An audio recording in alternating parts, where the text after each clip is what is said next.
Hey everyone, I'm going to create another set of cards with the Call Me Crafty Owl Sheetload of Cards January 2022 template. I will put a link to this in the description below, as well as to a lot of the supplies that I've used, just in case you're looking for those. This has all of the details to create 9 cards. So the second page has how you cut your mats and your pattern paper.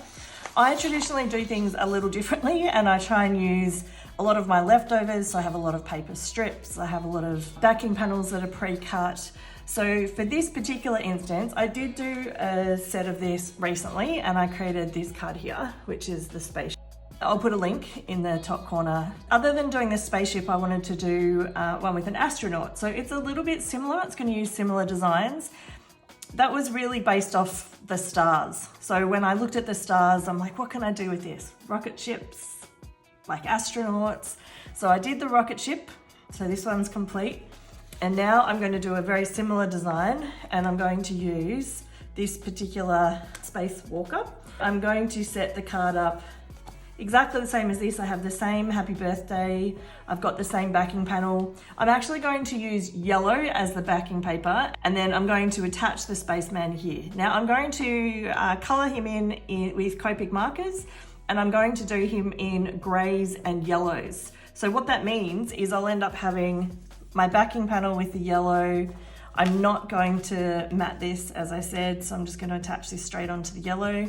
Then if I attach the stars for the crisscross, and then I put this piece here, and then I'll have a little space dude with a happy birthday.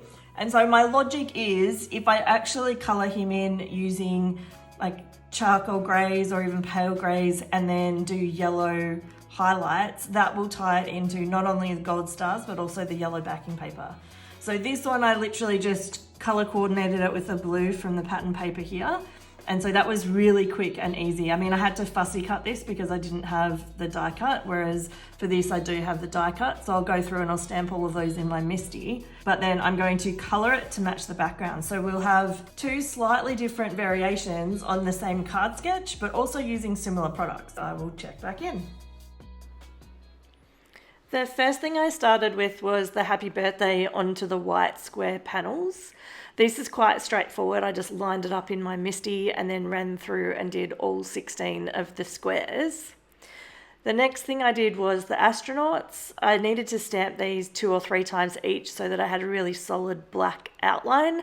And I used a Copic friendly black ink to do the stamping, and my MISTI tool is super helpful for doing this type of stamping.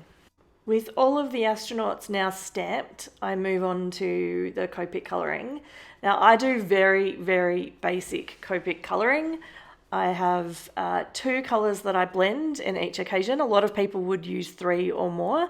I am not particularly great at Copic colouring, so I've really kept it very, very simple. I do some flicks from the edge so that it's darker on the outside, and then I colour in the face with the secondary colour. For the astronauts, I actually decided to use 2 different colour combinations for the skin tones. For the first one, I used E00 and E21, and for the second one, I used E53 and E55. It just gave me a bit of variety into the astronauts. When I was actually doing the hair, I also did 2 different colour combinations. One of them I did brown, and that was E55 with E44. This is the one that you can see me doing here. And then partway through, I switched and decided to do some blonde hair. But for some reason, rather than researching the colours I should use for blonde, I just made it yellow. So you will see in a moment that I added yellow hair to a whole bunch of the astronauts. Now, I just think they still make a cool, fun card, but if you were trying to do something a little bit more realistic, then I do not recommend the bright yellow hair. It did happen to match in with the colour tones that I was using for the particular astronauts though, so from that perspective, it did work out quite well. I will admit that when doing Copic colouring, I'm a little impatient. I just like to get them done and get through the process. And so multiple blending and going light to dark and back to light and being quite complex, especially with things like hair, isn't something that I have patience for. There are plenty of people out there great at Copics. I would suggest looking someone up, especially if this is a skill that you really want to develop and get really, really good at. Right now I'm adding the yellow highlights, so this helps match into the yellow backing panel, and the two colors I'm using here are Y02 and Y15. And I'm literally doing some flicks of the darker yellow on the outside and a little bit on the tips of the gloves, and then the little stripes on his suit, and then colouring over it quite quickly with the second colour. So this part went very, very quickly. I did find that the actual Copic colouring took quite a long time. I did 16 astronauts, and I think they took me about 90 minutes to colour. So it is definitely a time investment if you're going to sit down and use Copics, but the result does mean that you get this really cute hand-done embellishment to go on your card. For the little front of the suit, I did a little red and a little blue strip and button for the mechanics. And for those, I used R22 for the red and B45 for the blue buttons. For anything this small, I always just use one colour. I don't think it's actually noticeable and anything that's worth trying to do any kind of shading or blending. I then moved on to the spacesuit. Now this was the most difficult part, and I think if I was better at Copics, this would have had a much better result. I started out using cool grey colours, so I used C1 and C3. So I'm starting with the C3 and I'm doing the outside, and then I'm blending in with the C1. I think I probably should have done a smaller area first, so done the helmet and completed it, and then done the rest of the suit. But I literally just did this really, really quickly.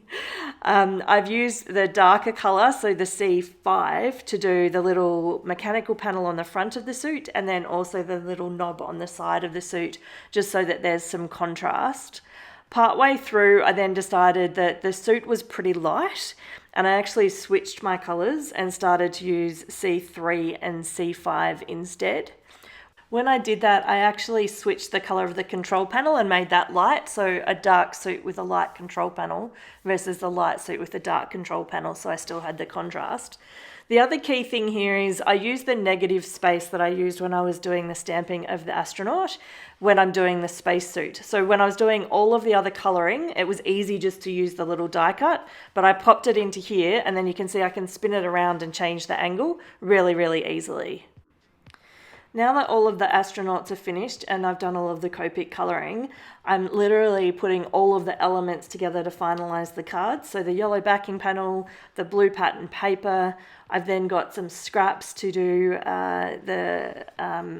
to put behind the next piece of pattern paper so that we don't have dips on the sides. And all of this took a little bit of time, but I just did it mass production style, just attaching all of the strips to the front of the cards.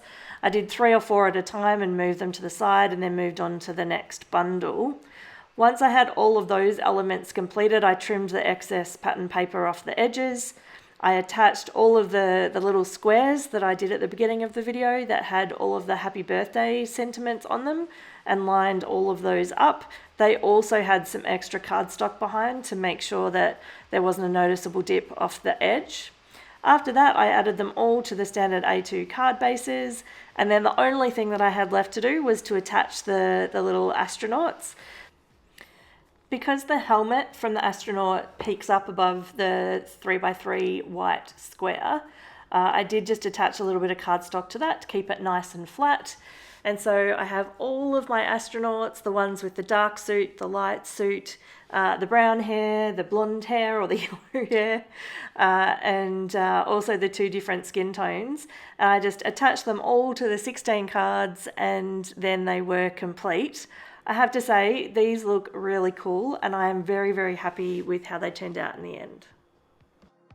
Okay, so I have finished my 16 cards using the Call Me Crafty Owl January 2022 template. I've put another video here I think you might enjoy. Have a great day.